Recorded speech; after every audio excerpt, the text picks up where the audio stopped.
పెంచేందుకు అక్క జమునక్కకు అండగా ఉంటామని చెప్పి ఈ సమావేశానికి తరలివచ్చినటువంటి రాణి రుద్రమలకు వారసురాలైన మా అక్క చెల్లెళ్ళకి ఎన్ని కష్టాలు పెట్టినా ఎన్ని కేసులు పెట్టినా ఎత్తిన జెండా దించం, రాజేందర్ అన్న గెలుపుకి మేమంతా కంకణబద్దులు ఉంటామని చెప్పి ఈ కార్యక్రమంలో ఈరోజు ఉదయం నుంచి పాలు పంచుకుంటున్నటువంటి భారతీయ జనతా పార్టీ ఆత్మీయ సోదరులకి, వేదిక మీద ఉన్నటువంటి పెద్దలు ధర్మారావు గారు మాజీ శాసనసభ్యులు, మంచిర్యాల జిల్లా అధ్యక్షుడు సోదరుడు రఘునాథరావు గారు, సమ్మిరెడ్డి గారు, భాస్కర్ గారు, ఈశ్వర్ గారు, వేదిక మీద ఉన్నటువంటి భారతీయ జనతా పార్టీ సీనియర్ నాయకులు, జిల్లా ఉపాధ్యక్షుడు సంపత్ గారు, ప్రతి ఒక్కరికి మీడియా మిత్రులందరికీ కూడా పేరు పేరున నమస్సుమాంజలు తెలియజేస్తా ఉన్నాం. ఎందుకు వచ్చిన ఎలక్షన్లు? రాజేందర్ అన్న కూడా మంచిగా 5 ఏళ్ళు అట్లే ఉండొచ్చు కదా, ప్రశాంతంగా ఉంటే మంత్రి పదవో ఎమ్మెల్యే పదవో ఇంకోటే ఉంటుండే కదా. ఏం తప్పు చేసిండు రాజేందర్ గారు? ఎందుకు రాత్రికి రాత్రి బయటికి పంపాల్సినటువంటి అవసరం వచ్చింది? ఒక్కసారి మీరందరూ కూడా ఆలోచించుకోవాలి. మిగతా ఎమ్మెల్యే లాగా దోసుకోవడం దాచుకోవడమే లక్ష్యమైతే, తను డబ్బులు సంపాదించుకొని ఆస్తులు కూడబెట్టుకోవడమే లక్ష్యమైతే, పేద ప్రజల పక్షాన ప్రశ్నించడం తప్పని ఆయన అనుకోకపోతే నిజంగా రాజేందర్ అన్న కూడా ఆన్నే ఉంటుండే, 5 ఏళ్ళు మంత్రిగా ఉంటుండే, పైసల మంత్రో ఆరోగ్య మంత్రో ఇంకో మంత్రిగానే ఉంటుండే. మరి ఏం తప్పు చేసిండు రాజేందర్ అన్న? గరీబ్ వాళ్ళ గొంతుగా మాట్లాడిండు, పేదోళ్ళ తరఫున మాట్లాడుతా అని చెప్పిండు. అందరం కష్టపడి కొనుక్కున్న బస్సులో, అందరం కష్టపడి కొనుక్కున్న కారులో ఒక సీటు నాకు కూడా ఉండాలని అడిగిండు. అడిగితే తప్ప అందరం మనిషికి 100 రూపాయలు వేసుకొని ఊరుకుంటుందని ఒక కారు తెచ్చుకున్నాం. ఎప్పటికీ ఒకరే పోతున్నారు కారులా, నేను రోజు నడుచుకుంటూ పోతున్నా, నాకు కూడా సీటు ఇస్తారు అన్నాడు. అడగాలనా వద్దా? కొట్టాడి తెచ్చుకున్న తెలంగాణలో 185% బీసీలు, ఎస్సీలు, ఎస్టీలు, మైనార్టీలు ఉన్నటువంటి ఈ రాష్ట్రంలో ఒక్క బీసీ బిడ్డ గొంతెత్తి నేను కూడా కారుకు ఓనర్ను అంటే రాత్రికి రాత్రే కేసులు వస్తాయి, రాత్రికి రాత్రే భూములు కబ్జా పెట్టిండంటారు, రాత్రికి రాత్రే ఎంక్వైరీలు చేస్తారు, కలెక్టర్లు ఎంక్వైరీలు చేస్తారు, పోలీసు వాళ్ళు ఎంక్వైరీలు చేస్తారు, రాత్రి రాత్రే మంత్రి పదవికి వెళ్ళి బర్తరఫ్ చేస్తారు. ఎక్కువ లొల్లి పెట్టకపోతే, మీరందరూ రాజేందర్ అన్న వెనకాల ఉన్నారనే భయం లేకపోతే ఇలా తీనుమారు మల్లలను లోపల పెట్టినట్టు రాజేందర్ అన్నను కూడా లోపల పెడదామనేటువంటి కుట్ర చేసిండు. కానీ ఈ రాష్ట్రంలో ఉన్నటువంటి బీసీలు, బడుగు బలహీన వర్గాల ప్రజలు మా గొంతుగా రాజేందర్ అన్న పేదోళ్ల బిడ్డ ఈటల రాజేందర్ మీద ఈగ వాలితే ఈ రాష్ట్ర ప్రభుత్వాన్ని కూల్చేస్తామని హెచ్చరిక చేసింది ఇంటెలిజెన్స్ ద్వారా. అప్పుడు భయపట్టింది సారు. నీ ద్వారా, నీ పార్టీ గుర్తు ద్వారా వచ్చినటువంటి మంత్రి పదవికి, ఎమ్మెల్యే పదవికి రాజీనామా చేసి నా కోట్లేసిన నా హుజురాబాద్ ప్రజల దగ్గరికి పోయి మళ్ళా నా పంచాయతీ చెప్పుకుంటా అని రాజేందర్ అన్న మీ దగ్గరికి వచ్చిండు. 2000 పింఛన్ ఇచ్చి హరీష్ రావు వచ్చి బెదిరిస్తున్నాడు. ఏమని? పువ్వు గుర్తులకు ఓటేస్తే పింఛను కట్ అవుతుంది. ఏం కట్ అవుతుంది? పింఛను కట్ అవుతుంది. ఆయన అడుగుండ్రి, ఇంకా దుబ్బాక ఆయన వచ్చిండు రఘునందన్ అంట, పోయిన దసరాకి ఇట్లే చెప్పినవట వారి దుబ్బాకల కూడా పువ్వు గుర్తుకు వెళ్తే పింఛన్లు కట్ చేస్తా అన్నవట. మరి రఘునందన్ ఈ దసరాకి వస్తే 11 నెలలు అయిందంట గెలిచి, మరి ఒక్క పింఛన్ కట్ కాలేదట బిడ్డ. హరీష్ ఏం సంగతి అని అడగాలి. అడుగుతారా అడగారా? మా చెల్లెళ్ళు అడుగుతారా అడగారా? బరాబర్ అడగాలి, ఎందుకంటే అది మన హక్కు కాబట్టి. పింఛన్ హరీష్ రావు ఇంట్లోకి వెళ్ళి ఇస్తలేడు, తోటపల్లిలో భూమి అమ్మి ఇస్తలేడు, కేసీఆర్ సార్ జగదేవ్పూర్లో ఫామ్ హౌస్ అమ్మి మనకు పింఛన్ వస్తలేదు. మనం కట్టిన పన్నుకెళ్ళి మనకు పింఛన్ వస్తుంది బరాబరి. ఇది ఎవరి సొత్తు కాదు, ఇది మన చెమట, మన రక్తం. మనం పన్నులు కడితే మనకు పింఛన్ వస్తుంది. ఇచ్చేదంతా 2000 ఇస్తాడు. ముసల్దానికి 2000 ఇస్తే ముసలోనికి పింఛన్ ఇయ్యాడు. ఇస్తాడా తాత నీకు పింఛను? ముసల్దానికి వస్తుందా? ముసల్దానికి వస్తే ముసలోనికి కట్టు. అదేంది సార్ అంటే ఇది కానూను అంటాడు. ఏం కానూను? ఇంటికొకరికే ఉద్యోగం అంటాడు, ఇంటికొకరికే పింఛన్ అంటాడు. నీ కొడుకు కండక్టర్ నౌకరు వచ్చిందా? పింఛన్ కట్టు. నీ బిడ్డ విద్యా వాలంటీర్ ఎత్తుందా? పింఛన్ కట్టు. నీ కొడుకు మోటార్ సైకిల్ కొనుక్కున్నాడా? పింఛన్ కట్టు. నువ్వు అప్పు చేసి బంగ్లా కట్టినవా? పింఛన్ కట్టు. ఇన్నిటికి కట్టు పెట్టి ముసల్దానికి ఇస్తే ముసలోనికి ఇయ్యాడు. కోడలు అనుకుంటది నేను పొద్దంతా కష్టపడి బీడీలు చేయబడితే నాకు కూడా 2000 ఇస్తే ఏమవుతుంది, వీని ఇంట్లో మనువాడా నాకెందుకు ఇయ్యడని కోడలు అనుకుంటుంది. ఇచ్చే 2000కి ఎన్ని పంచాయతీలు? ముసలాడు పొద్దంతా కష్టపడి పొలం కాడికి వెళ్ళి ఇంటికి వస్తాడు. వచ్చి ఏమేమి ముసల్లానా మొన్న వచ్చిన 2000 ఉన్నాయి కదా ఇయ్య ఉంటాడు. ముసలవ్వకు తెలుసు, పైసలు ఇస్తాడు పోతాడు కిరాణా దుకాణం కాడికి. అది పేరు కిరాణా దుకాణం. ఏం దొరుకుతాయిలా? చిన్నవి దొరుకుతాయి, పెద్దవి దొరుకుతాయి, అన్నీ దొరుకుతాయి. ముసలైనా కావాల్సినవి 2000 పింఛను పొద్దంతా కష్టపడి గొంతు ఎండుకపోతుందని ముసలవ్వని అడుగుతుంది. ఇయ్యది ముసలి పాపం. ఎందుకు? ముసలవ్వ కడుపు తీపి ఎక్కువ.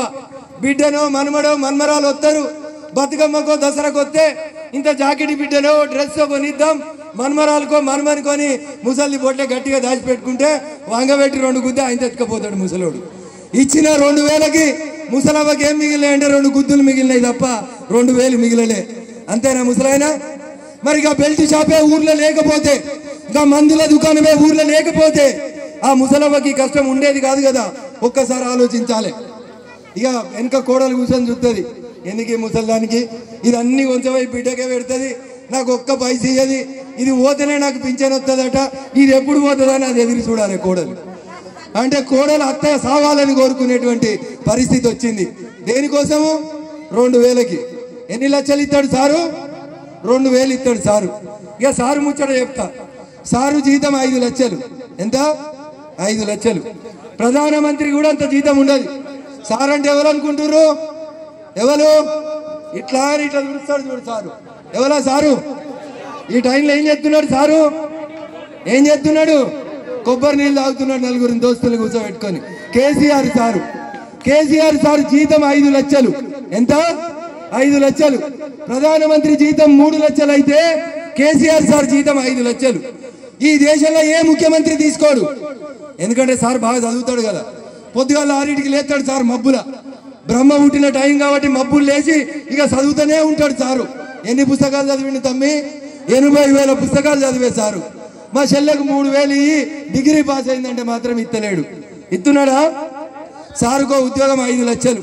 పోతేమని అయితే బాగా కష్టపడుతున్నాడు. పొద్దుగాల పొద్దుకి దోస్తులు రావట్రి, ఈ నీళ్లు ఆ నీళ్లు, ఈ సోడా ఆ సోడా, ఖర్చులు ఎక్కువ ఉన్నాయేమో అని ఊక్కునే ముసలవ్వ. సారుకు ఒక్కటే ఉద్యోగం ఉన్నదేమో అంటే కొడుకుని అమెరికాకి వెళ్ళి తోలుకొచ్చుకున్నాడు. కొడుకు మంత్రి పదవి ఇచ్చిండు. కొడుకు జీతం 4 లక్షలు. ఎంత? 4 లక్షలు కొడుకు జీతం. పోతేమైనా వీని ఇట్లా మన కొడుకు కదా, వెనకడికి ధృతరాష్ట్రం లెక్క కన్నుల్ని చూడలేనటువంటి ధృతరాష్ట్రుని పాలనేమో పోతేమనే కొడుకు ఇచ్చిండు అనుకున్నాం. ఈ లోపల అల్లుడు వచ్చిండు, మామ మరి నా సంగతి ఏందని. ఆ తీసుకోబిడ్డ నువ్వు కూడా తీసుకొని అల్లునికి ఇంకో ఉద్యోగం ఇచ్చిండు. ఆయన కూడా 4 లక్షలు ఇచ్చిండు. అయ్యకు 5 లక్షలు, కొడుకు 4 లక్షలు, అల్లునికి ఇంకో 4 లక్షలు. ఈ లోపల మా చెల్లి వచ్చింది అమెరికాకి వెళ్ళి. వచ్చుకుంటా విమానంలో గ్లాస్ దించింది. జర్రని గునుక పూలు, జర్రని తంగేడు పూలు వంచి అమెరికాకి వెళ్ళి వచ్చింది మా చెల్లె. అంతకుముందు మనకు బతుకమ్మ తెలియదు. ఇక ఆమె విమానంలో వచ్చి మనందరితోటి బతుకమ్మ ఆడిపిస్తే ఆమె పోయి నిజామాబాద్లో ఎంపీ అయింది. ఆమె జీతం ఎంత? 3 లక్షలు. ఎంత? సారుకు 5, కొడుకు 4, అల్లునికి 4, బిడ్డకు 3. ఇవన్నీ అయిపోయినాయి. వెనకాలోడు ఉంటాడు సడ్డకుని కొడుకు సంతోష్. వాడు అన్నాడట, పెద్దనాయన అందరికీ కొలువులు ఇచ్చినావు, మరి పొద్దుకంగానే నీకు 2 గోళీలు, పగటీలు 3 గోళీలు, తెల్లారంగానే 4 గోళీలు ఇచ్చేది నేనైనా వారి? మరి నువ్వు నాకు కూడా నౌకరు ఇవ్వలేదనుకో, 2 ఇచ్చే కాడ 4 వేసినా అనుకో ముసలోడా, ఆయనతో తెల్లారి లేవవురా వారి అని చెప్పిండంట. అందుకని వీరింట్లో మనవాడా వీడు సడ్డకుని కొడుకని ఇంట్లో పెట్టుకుంటే వీడు గిట్ల మోపైండని వానికి కూడా ఎంపీ పదవి ఇచ్చిండు. ఏమిచ్చిండు? ఎంపీ పదవి. ఆని జీతం కూడా 3 లక్షలు. ఎన్ని? సంతోష్కు 3, కవితకు 3, హరీష్కు 4, కేటీఆర్కు 4, కేసీఆర్కు 5. మొత్తం ఎంత పోతుంది వాళ్ళ ఇంటికి? 20 లక్షలు పోతుంది. ముసలి ఎంత అడుగుతుంది? 2,000 అడిగింది. ఎంత అడిగింది? అక్క ఎంత పింఛన్ అడిగినావు? నా మొగడు చచ్చి 3 ఏళ్ళే నాకు పింఛన్ ఎత్తలేదన్న ముసలవ ఇప్పటిదాకా అర్ధగంట తిట్టింది కేసీఆర్ని. భర్త చచ్చిపోయి 3 ఏళ్ళు అయితే 2018 నుంచి ఇవాళ దాకా 2,000 ఇచ్చుడు శాతగాని ముఖ్యమంత్రి ఎవరన్నా ఉన్నారంటే అది చంద్రశేఖరరావు. ఏం చెప్పిండు? మా చదువుకున్న చెల్లెళ్ళకి ఇంటికో ఉద్యోగం రాదు, ఎవరు రాబాయి మీకు ఉద్యోగం ఇస్తా అని చెప్పింది. నేను చెప్తే బహుశా పొద్దుకి చెప్పింటా, ఆ పేపర్ వాళ్ళకి ఏం పని లేదు, నేను ఇప్పుడు చెప్తున్నా మీకు ఉద్యోగాలు రావు, మనిషికి 3,000 ఇస్తారా భయ అన్నాడు. ఎప్పుడు? 2018 దసరా పండుగకు చెప్పిండు. ఇలా ఆడున్నాం 2021 దసరాకు వచ్చినాం. 3 ఏళ్ళ చెల్లె 3000 వస్తున్నాయా? తమ్మి 3000 వస్తున్నాయా? మీ ఊర్లో ఎవరికైనా 3000? మా చదువుకున్న చెల్లె టీచర్ అయితే 30,000 జీతం వస్తుంది. మీ కొడుకు కానిస్టేబుల్ అయితే 25,000 జీతం వస్తుంది. అదే నీ కొడుకు అమీన్ సాబ్ అయితే 50,000 జీతం వస్తుంది. ఎవరికి కావాలి కేసీఆర్? నువ్వు ఇచ్చే 2,000 నా కొడుకు ఉద్యోగం, నా బిడ్డకు ఉద్యోగం ఇస్తే బరాబరి మా కాళ్ళ మీద మేము నిల్చుంటామని ఇలా తెలంగాణ సమాజం అడగాలి. ఆయన ఉన్నాడు ఒక ఆయన నిజామాబాద్లో జీవన్ రెడ్డి అని, గింతే ఉంటాడు భూమికి. ఆడు మొన్న అసెంబ్లీలో చెప్తున్నాడు, ఇంటికి 2 కోళ్ళు ఇస్తారట. ఏమిస్తారు? కోళ్ళు ఇస్తారట. దేనికా కోళ్ళు? ఏం చేసుకోవాలి? అక్క పోయినసారి దసరా చేసుకుర్రా మీరు? ఎలక్షన్లు లేవు కదా పోయిన తాప దసరా చేసుకోలేదా? మీ చెల్లెని బతుకమ్మకు తోలుకొచ్చుకోలేదా? దసరాకు బట్టలు పెట్టలేదా అల్లుడి ఇంటికి వస్తే? మరి ఈ తాపనే వచ్చినాయంట. ఇక వాళ్ళే ఇస్తురట చీరలు. రేపు 2 కిలోల బియ్యం, రేపు 2 కిలోల మటన్ ఇస్తారట. ఎంత? 2 కిలోల మటన్ పైసలు వచ్చినాయంట. 2 ఊరుకోళ్ళు వచ్చినాయంట ఇంటికి. మా అక్క చెల్లెళ్ళకి ఒక్కొక్కరికి 5,000 వచ్చినాయట. వచ్చినాయా? రాలేదా?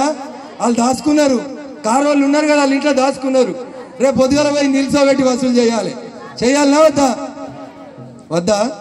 తింటే తినంతి గరీబోని కడుపు కొట్టినాడు ఎవడైనా బాగుపడ్డాడు, వాని ఇంట్లో మనువాడు ఎంత బాగుపడతాడో తినని మన మాటను బియ్యరాని అనుకోండి. దసరా ఆగుతుందా? బతుకమ్మ ఆగుతుందా? ఎన్ని మాటలు చెప్పిండు. కాంగ్రెస్ వాళ్ళ ఇంట్లో మనువాడా, వానికి తెలివి లేదు. ఇటు 10 అడుగులు అటు 10 అడుగులు, ఓ డబ్బా ఇల్లు కట్టించిండు, ఇందిరమ్మ ఇల్లని కట్టించిండు. వానికి దిమాకు లేదు కాంగ్రెస్ వానికి. నాకు పెద్ద దిమాకు ఉన్నది. నన్ను గెలిపిస్తే అల్లుని 1 బెడ్రూమ్, అత్త 1 బెడ్రూమ్, డబుల్ బెడ్రూమ్ కట్టిస్తా. ఇంటి వెనుక బర్రెలు, ఇంటి ముంగట గొర్రెలు, ఊరుకోళ్ళు కూడా పెంచుకోండి, మంచిగా దావత్ చేసుకోర్రి అన్నారు.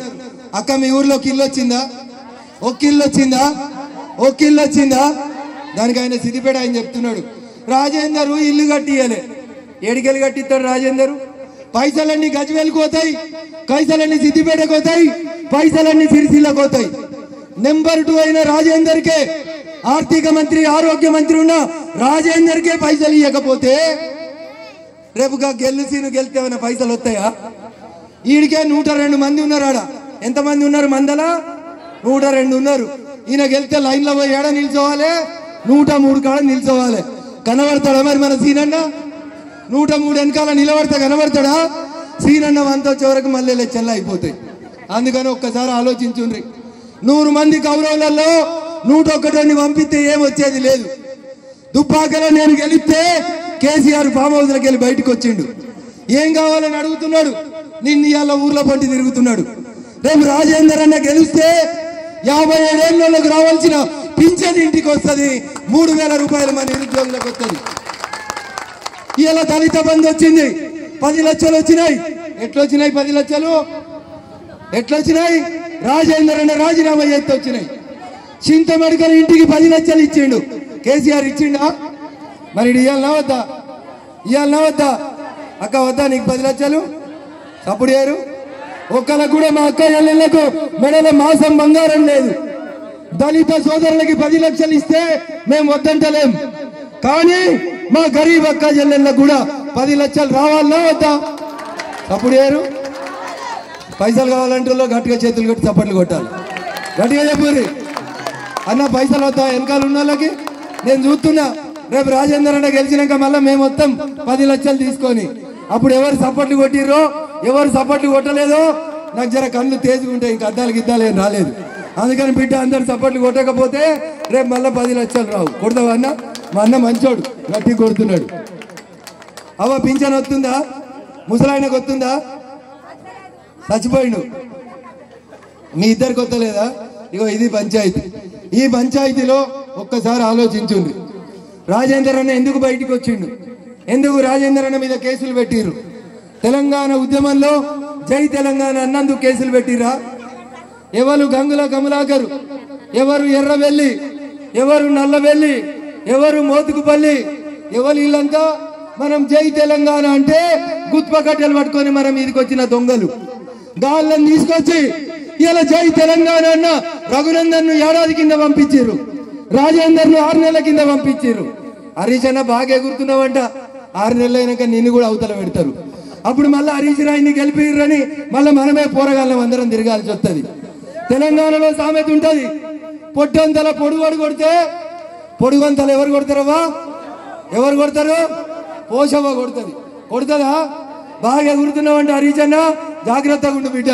ఇది నేను చెప్తలేను, ఊర్లో మా అందరు అన్నదమ్ములు అక్క చెల్లెని చెప్పే సామెత. పొట్టంతల పొడుగోడు కొడితే పొడుగోని పోషమ్మ కొడుతుంది. అందుకని హరీష్ అన్న నిన్నటి దాకా నేను ప్రగతి భవన్లోకి రానియలే.